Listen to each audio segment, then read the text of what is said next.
kadib 3 sano oo xilka hayay barasaabkii hore ee gobolka Nugaal Cumar Cabdullaahi Faraweyne waxa uu xilkan maanta ku wareejiyay barasaabka cusub ee gobolka Nugaal Cabdisalaan Xasan Xirsi Gujir gudoomiye Xirsi oo ka hadlay munaasabadda xil wareejinta waxa uu sheegay inuu ku soo beegmay waqti kala guur ay ku jirto Puntland haddana waxa uu sheegay inuu qaadan doono doorkiisa horumarin ee gobolka Nugaal anu waxa hadalka barinayo hawlaha hadda xilliga aan ku soo beegmayn xilli iska kooban xilli kala guurka siyaasadeed ee Puntland la gaaray xilliga oo kala guurka Puntland siyaasadeed isbedelkeeda siyaasadeed waxa ka dhiman 2 bilood iyo 3 bilood 3 bilood baa ugu badnaan ka dhiman xilligaas hawsha Cumar soo qabtay iyo Charleska oo helay maaha mid aan anigu nasiib ahaan u helay waa mid nasiibkaygu 2 bilood iyo wuxuu ugu soo beegay iyo 3 markaas waxa aan qaban karaa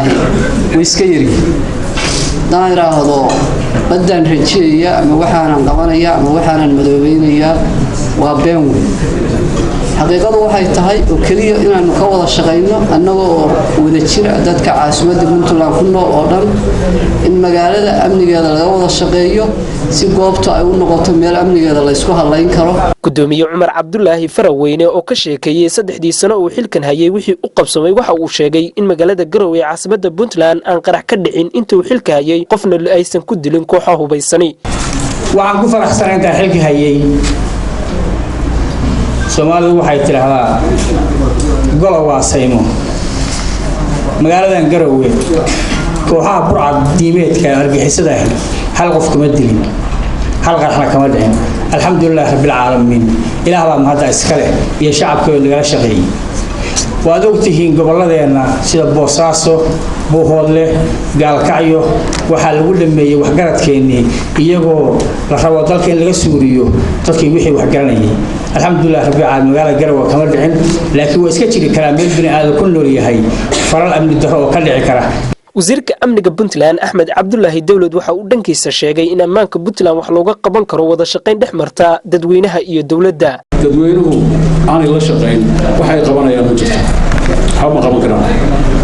indhihii iyo dhagihii idinka weyn waa shacabku weyn hal rabaa indhaha iyo dhagihaas inay furnaan isla mar ahaantana wixii la soo qabanayo cidii la soo qabanayo lagu soo qabto si cadaalad ah